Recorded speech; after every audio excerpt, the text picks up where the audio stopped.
Sea como fuere, aquellos niños que hayan llevado a cabo estos actos de abuso actuaron muy probablemente impulsados por mecanismos parecidos. En el mismo sentido, la agresión de L es consecuencia de una compulsión de muerte. Agredir y agredirse es lo que le enseñaron. L solo puede verse como le enseñaron a verse, un reflejo de la degradación humana de un sistema que asesina y se suicida constantemente. Este niño es, en definitiva, el más escalofriante portavoz de un sistema violento. Abandono. Otra variable del maltrato infantil. Curiosamente, el significado primigenio del término abandono implicó dejar en poder de alguien. Del francés bandon, poder, autoridad. Si analizamos este primer significado, introduciéndolo en el territorio de lo fáctico, de los hechos, podemos notar que no es tan contradictorio como podría parecer. En principio, el abandono es un acto y como tal se realiza dentro de un contexto. ¿Cómo podríamos insertar este primigenio significado en nuestro propio contexto? Si bien el acto de abandonar aleja al individuo o al conjunto de individuos de su vínculo con el abandono, o al menos ese parecería ser el propósito, es innegable que simultáneamente realiza otro acto, un acto de entrega. Esta entrega puede ser a un estado o comunidad determinados, aunque hay otras formas de abandono que tal vez merecerían una expresión más contundente. La acción de exterminio de quien pone a un recién nacido en una bolsa de residuos o lo deja a la intemperie a campo traviesa tiene más que ver con el infanticidio que con el abandono. El abandono, que forma parte de una modalidad sociocultural, se inscribe en el acto simultáneo de desprenderse y entregar. Lo más ilustrativo de este fenómeno es la realidad de los niños institucionalizados. En tales casos, el abandono se realiza desde el individuo, el grupo familiar o la sociedad en su conjunto, y la entrega viene a cerrar el acto de abandono en un perfecto y perverso círculo de soledad. Más adelante daremos algunos ejemplos de cómo la violencia institucionalizada se ocupa de este círculo, se cierra inevitablemente sobre el más débil bajo el discurso de una supuesta protección institucional. Por ahora solo queremos dejar algunos puntos en claro. Volviendo al concepto de interacción familia, sociedad, individuo, queremos dejar en claro que aquí no estamos manejando un discurso admonitorio de culpas y perdones. En todo caso, debemos ser muy cuidadosos cuando nos referimos a los indicadores de abandono en el niño, y no pensar que los únicos culpables son los padres, ni la institución escolar, ni siquiera los grupos marginales que se generan alrededor y entre los niños abandonados. Esos son fenómenos de mucha complejidad para apresurar juicios sobre la comunidad vulnerada, una comunidad que en última instancia es víctima y victimaria de sí misma. Pero, por sobre todo, resulta la escala de un sistema donde la población pobre del tercer mundo y cuarto mundo se acrecienta a pasos agigantados, mientras prosperan los mercados más aberrantes del nuevo orden mundial. Recalcamos: drogas, armas, mercado de pornografía y prostitución de jóvenes y menores, en orden creciente. Una vez aclarados estos puntos, considero operativo dar algunos indicadores de abandono como guía, alerta para el docente. Abandono o negligencia física, dice Ruth Teubal, que comprende conductas u omisiones que los padres y los cuidadores están en condiciones de evitar. Y luego aclara en una llamada: he insertado aquí un agregado, pues resulta necesario diferenciar los indicadores físicos por las condiciones de pobreza que dificultan las necesidades del niño. Indicadores físicos en el niño: hambre frecuente, poca higiene personal, vestimenta inadecuada, persistente falta de supervisión, especialmente en tareas peligrosas o durante largos periodos de tiempo, problemas físicos o médicos sin recibir atención o problemas dentales. Abandono. Indicadores conductuales del niño: falta frecuentemente al colegio, se duerme en clase, consume alcohol o drogas, declara que no tiene quien lo cuide. Indicadores conductuales del padre: abusa del alcohol o las drogas, lleva una vida doméstica desorganizada y perturbada. En este punto no está de más volver a los conceptos de Vivian Forrester sobre el síndrome de la desocupación. Está aislado de amigos, parientes y vecinos. Padece una enfermedad crónica y larga. Tiene historia de negligencia en su infancia. Expone a sus hijos a condiciones de vida poco seguras. Evidencia capacidad intelectual limitada. Un ejemplo de abandono social.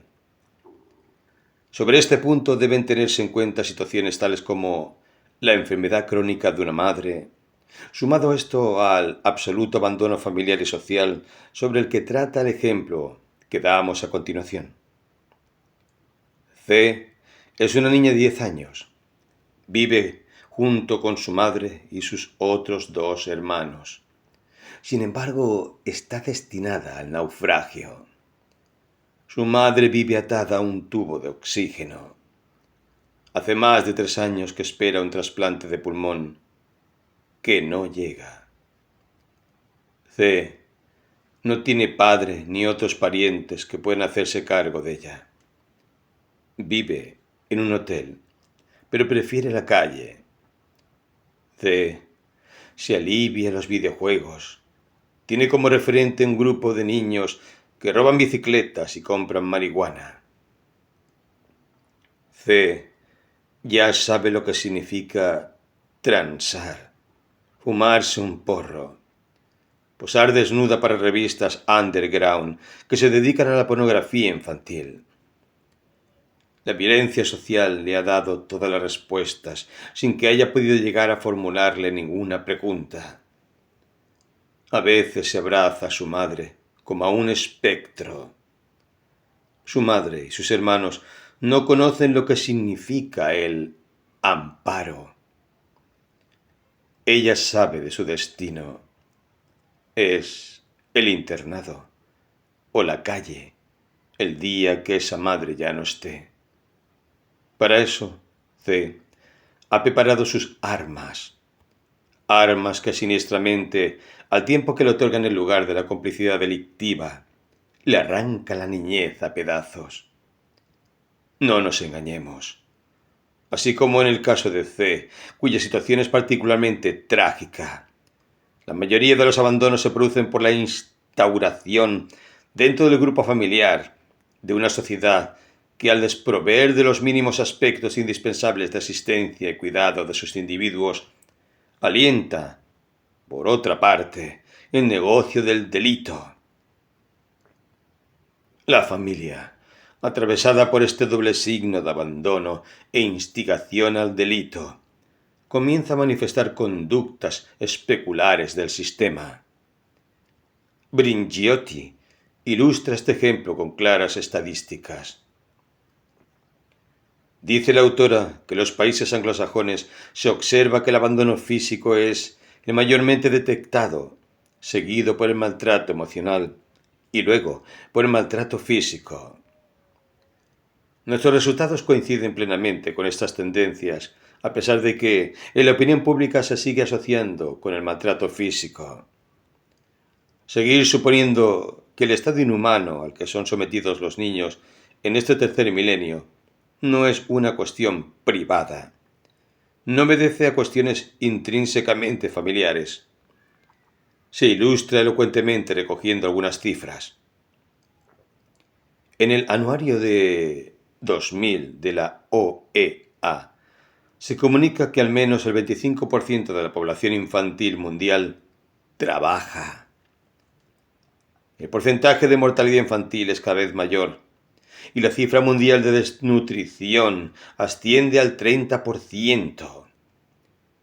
Es posible que con este panorama, más de la tercera parte de la población mundial infantil esté condenada a muerte en no más de una década, y que aquellos que sobrevivan adolezcan de graves discapacidades mentales y físicas, producto de la desnutrición, la explotación laboral, la prostitución, el SIDA, el abuso sexual dentro y fuera de los hogares, y el quiebre de todos los referentes adultos que podrían darle a esta niñez herida una esperanza de contacto con el futuro. Este es, nos guste o no, el panorama real de nuestros niños y por lo tanto de nuestro futuro. Las alternativas de cambio se inician con una toma de conciencia intelectual y emocional. Los pueblos deben saber qué los hiere para saber qué hacer con su destino. Será justicia. La violencia institucionalizada. Cuando la violencia es la piedra fundacional de un sistema, las consecuencias no solo se miden por lo que podemos suponer, es el ámbito social, el alto porcentaje de delitos y los actos de maltrato físico y verbal entre los individuos de una comunidad, sino que queda legitimada por el poder político, es decir, aquello bajo cuyo resguardo debería estar el bienestar público, porque de los poderes ejecutivo, legislativo y judicial deben generarse las directrices básicas de un logos de organización ética. Sin embargo, lejos de corresponder con este requisito básico, nuestra polis ha institucionalizado la violencia, dándole carácter legal a actos tales como secuestros de niños dentro del Palacio de Justicia o los domicilios privados, allanamientos por orden de los jueces que supuestamente entienden en la causa privación de la libertad por causas más que discutibles. Véase Ley 24.270 y otras muestras de arbitrariedades semejantes. Por otra parte, queda en claro que los delitos verdaderos y de alta gravedad son poco punibles. Leyes 8. Véase Ley 24.270. Legislación de la familia y los menores. En bibliografía. De obediencia debida y punto final, indultos e incluso los llamados arrestos domiciliarios nos dan una pauta de qué es lo que se alaba y qué es lo que se castiga en una sociedad cuya base fundacional, como dijimos, según las palabras de Frontera, es una violación. Aun las leyes que parecieran intentar reconstruir un logos ético en nuestra sociedad no escapan a la perversidad de un sistema victimizador de la víctima y cómplice del victimario. Tenemos algunos ejemplos que bien pueden darle sustento a lo que acabamos de expresar. Esto sucede incluso en leyes de carácter aparentemente progresista. Relativismo en el discurso legal. El artículo 12 de la Convención de los Derechos del Niño le brinda al menor la posibilidad de ser escuchado y expresarse en el ámbito tanto judicial como administrativo, pero no aclara ser escuchado signifique tomar el testimonio del niño con carácter de prueba de validez judicial. Citamos a continuación el artículo mencionado. Artículo 12. Convención sobre los Derechos del Niño. 1. Los Estados partes garantizan al niño que esté en condiciones de formarse en juicio propio del derecho de expresar su opinión libremente en todos los asuntos que afecten al niño, teniéndose debidamente en cuenta las opiniones del niño en función de la edad y la madurez del niño. 2. Con tal fin, se dará en particular al niño la oportunidad de ser escuchado en todo procedimiento judicial o administrativo, ya sea directamente o por medio de un representante o de un órgano apropiado, en consecuencia con las normas de procedimiento de la ley nacional. Este artículo, que pareciera ser uno de los más importantes con respecto al protagonismo que se le concede al niño, no es más que una falacia, sustentada por la sofística del lenguaje legal. Solo dejamos aquí algunos interrogantes para que el lector los tome en cuenta. 1. ¿Quién determina y con qué mecánica cuando un niño es capaz de formarse un juicio propio? ¿Sucede lo mismo con las opiniones de los niños que son convenientes al sistema judicial que con las opiniones que revelan graves cuestionamientos al mismo? ¿Cuál es la validez de un testimonio de maltrato o abuso perpetrado por el padre biológico, aunque este niño reúna toda la capacidad de juicio pregonada en el primer párrafo? 2. ¿Qué significa el enunciado teniéndose debidamente en cuenta las opiniones del niño en función de su edad y madurez? Nuevamente se cae en la resbaladiza argumentación de que la atención a las opiniones de los niños está supeditada a su edad y madurez. Una evaluación de opiniones de niños cuyo pensamiento, por motivos más que subjetivos, puede considerarse inmadura, no tiene por qué ser tenida en cuenta. O en todo caso, serán evaluadas como expresiones de una etapa madurativa, donde la fabulación y la realidad no pueden discernirse con exactitud. Esto, ¿quién lo determina? ¿La escuela piagetiana o los intereses puestos en juego dentro del caso a tratar? 3. Ser escuchado, ya sea directa o indirectamente, es, por cierto, un derecho, pero ¿cuál es la recepción de un testimonio en estos términos? Un ejemplo aparentemente lejano nos acerca a esta tendencia de condescendiente democracia formal, precisando su grado de invalidez. En la última marcha contra el indulto que se realizó en nuestro país, hubo alrededor de 200.000 personas en señal de repudio. La respuesta presidencial fue clara. Dijo el doctor Menem que nadie les negaba el derecho a protestar y que, por otra parte, solo eran 200.000 sobre 30 millones de argentinos. Nadie le niega al niño ser escuchado, pero ¿qué significa el testimonio de un niño frente al enorme y bien elaborado aparato judicial? La violencia terapéutica, psicología forense. Sin embargo, no nos quedemos con simples doxas de ensayistas. Silvio Lamberti y Juan Pablo María Villar nos dan ejemplos de cómo se accionan estos mecanismos. He aquí un testimonio.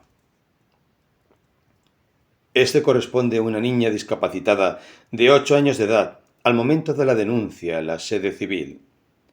La misma se efectuó luego del diagnóstico confirmatorio del E.I. 2. Diagnóstico del E.IE. Dice parte de su informe. Específicamente en relación al tema de sospecha de abuso sexual, se evaluó a la menor con la utilización de material lúdico, de dibujo y muñecos anatómicamente correctos. La niña representa su victimización sexual en el juego con los mencionados muñecos. Pone el muñeco papá en la silla, acostado al lado de la muñeca nena. Toma la mano del muñeco adulto varón y la coloca sobre la vagina de la muñeca nena. A continuación coloca la mano de la nena dentro del calzoncillo del muñeco adulto varón y debajo de los genitales de éste. Estas acciones son acompañadas del relato. En relación al tono afectivo, estas escenas son reproducidas en un clima de gran ansiedad generalizada y sentimientos de vergüenza por parte de la niña. Este material se reitera, lo cual puede entenderse como una repetición traumática de lo sufrido. La elaboración de la situación permitió que se lograra una integración emocional más elevada. Se evidencia una pérdida de las dificultades del lenguaje al relatar los distintos episodios en las distintas entrevistas. La escenificación culmina con manifestaciones de hostilidad y agresión hacia la figura del padre. El relato de la niña muestra una buena coherencia interna. Por otra parte, se observa que la niña cuenta con conocimientos de nudismo del padre, pudiendo describir aún gráficamente los genitales del mismo. Consideramos a los factores arriba mencionados confirmatorios de abuso sexual. Dictamen del Cuerpo Médico Forense, CMF. El Departamento de Psicología del CMF dice del ofensor: se muestra extremadamente como sujeto hiperactivo, seguro de sí mismo y con manifiesta fuerza personal ante los avatares externos. Emocionalmente egocéntrico y disociado con recursos defensivos y enmascaramiento yoico y tinte actuado. Afronta con dificultad la discriminación psicosexual, revelando fijaciones que le impiden un acceso global a la síntesis madurativa final. 4. Informe del CT del abusador. La psicología perito dice de su cliente: la estructura observada encuadra dentro de los parámetros característicos de la neurosis. Por ende, la presencia de indicadores de patología psicopática o perversa que hicieran compatible a su estructura con el hecho que se le imputa. Continúa diciendo de la progenitora: el descubrir con claras connotaciones perversas dio lugar a la acusación, no tanto en relación con la protección de la menor, sino en el goce de la exclusión del padre. Es importante analizar este último párrafo, pues en él se puede notar uno de los elementos más significativos de la mecánica que se utiliza para llevar a la práctica la tendencia revictimizadora de la que ya hemos hablado. En tanto se alivia la culpabilidad paterna mediante una elaboración errónea de los peritajes efectuados. Es una falsa premisa suponer que la agresión sexual tiene correlato con las psicopatías. La inmadurez sexual, la mala elaboración de los individuos parentales pueden llevar a episodios de abuso. Por otra parte, existen los llamados núcleos psicopáticos dentro de las llamadas neurosis. Estos núcleos no siempre son verificables mediante un psicodiagnóstico. El tratamiento prolongado puede rescatarlos de su encapsulamiento y ayudar a desentrañar mediante la práctica psicoanalítica u otras terapéuticas adecuadas los orígenes que generaron estos núcleos, traumas infantiles, episodios olvidados a lo largo de la historia individual, incluso detectar su correlación con desórdenes de tipo orgánico. Esto en lo referente a la falta de seriedad con respecto a la elaboración de una defensa del abusador mediante definiciones psicológicas que demuestran su posición poco sustentable. En lo que respecta a la acusación que emerge de este peritaje, veamos cómo, de manera especular, se ponen en la madre aspectos que son presumiblemente propios del abusador. Claras connotaciones perversas, nos dice L. Estas son las que dieron lugar a la acusación. El acento está puesto en el deseo de exclusión del padre y no en la necesidad real de proteger al hijo. Dicha postura está llena de sofismas psicológicos, como hablar del goce de la exclusión.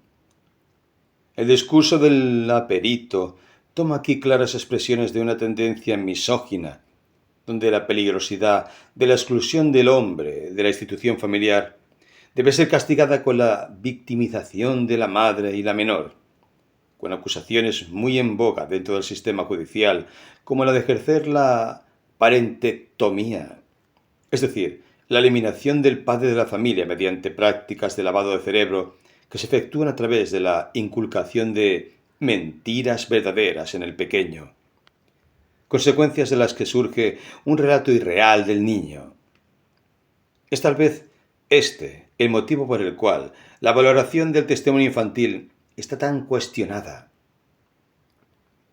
El informe del CT de la madre es coincidente casi en su totalidad con el psicodiagnóstico forense. Esto significa que los argumentos esgrimidos por el perito del abusador están determinados por una posición desincriminatoria, avalada por el sistema judicial, más que por el estudio cuidadoso de la personalidad del mismo. La psicología atravesada por el discurso del Poder Judicial es un arma peligrosa para abordar el verdadero estado de cosas de la problemática de maltrato y abuso familiar. El sobreseimiento es el último eslabón de esta trampa. El juez, como dice Lamberti, el juez penal, tiene en sus manos un objeto tan delicado como la libertad del sospechoso. Sobre este aspecto pone su atención, no teniendo en cuenta el grado de abandono en el que queda la víctima. Sin embargo, una vez sobreseído, el abusador queda libre para reincidir, cosa que probablemente hará, amparado por la desvictimización que nuestra justicia le concede. Este es el amparo que la justicia proporciona a las víctimas de maltrato y abuso. No nos extrañemos entonces que las potencias denunciantes no crean en el valor de dejar su tragedia en manos de una justicia que invariablemente dejará caer sobre la víctima las culpas de las que se acusa al victimario, terminando en muchos casos con la quita de la tenencia de sus hijos. Los centros de revinculación. Nada más peligroso que pregonar la protección y abrir hacia una comunidad despojada de todos sus derechos un discurso de amparo y seguridad social. Cuando la violencia se institucionaliza, produce variables tan impredecibles que resulta difícil no caer en sus redes proteccionistas. Los centros de revinculación, sean estos integrados por grupos interdisciplinarios, asistentes sociales, psicólogos, profesores de recreación, etc., como aquellos en los que se trabaja exclusivamente con psicólogos, tienen por objeto llevar a cabo un proyecto cuya base está en lo que podríamos llamar cosa juzgada. Estrechamente ligados a los tribunales de familia, estos centros utilizan una metodología que podría definirse como la de revinculación forzosa. Están provistos de algunos espacios verdes, salas de juegos, engañosos sitios con pizarras magnéticas y cámaras Gesell. Tienen inscripta la ley de la recomposición familiar a toda costa, incluso pasando por encima del deseo de los miembros que la integran. Forzados a concurrir, niños que han sido víctimas de abuso sexual o maltrato físico por parte de alguno de sus progenitores, se ven obligados a establecer contacto con ellos 1, 2 o 3 veces por semana, según sean dadas las órdenes jurídico-terapéuticas. Podemos citar algunos casos con palabras vertidas e incluso publicadas por licenciados y licenciadas de estos centros que nos dan una pauta del orden de perversidad que están decididos a preservar. El licenciado de un juzgado de la capital federal afirma que es terapéutico para el abusado vincularse con el abusador porque le permite elaborar el trauma. Expresa la licenciada R. al padre. A este centro no se viene a cuestionar, sino a obedecer. Sugiere la licenciada M. al niño. ¿Tu madre se enoja mucho si te ves con tu padre? ¿No es cierto? Ante la negativa del niño, la terapeuta cambia de tema, renegando así de la expresión del menor. Aconseja la licenciada A. Vos tenés que jugar con tu mamá, porque aquí venís para eso, y el juez sabe lo que es mejor para vos. Estos procesos pueden perpetuarse por años. No importa que el menor se niegue, que permanezca aferrado al padre o a la madre convivientes. Deberá cumplir con el orden instituido del olvido y el perdón. Se trata de que el niño borre de su memoria toda situación de maltrato, abuso sexual o abandono, que perdone sin registrar el perdón a partir de la negación del hecho. Si su madre fue golpeada sucesivas veces delante de él, o él misma, fue abusada sexualmente por su padre, o resultó víctima de golpes o tortura psicológica, deberá conocer de nuevo a su progenitor. En ese sentido no existe proceso. La vinculación se da per se, en función de un borramiento de la memoria. Cualquier negativa del menor es tomada como un acto de desobediencia hacia el proyecto instituido y como tal resultará obstruccionista para el logro de los objetivos planteados a priori para sostener la Sagrada Familia. En este caso, el niño se transforma, a decir de Foucault, en un individuo a corregir, al igual que el padre o la madre convivientes, y como tales deberán dar pautas de su espíritu de colaboración. No importa cuál sea su voluntad o la del menor.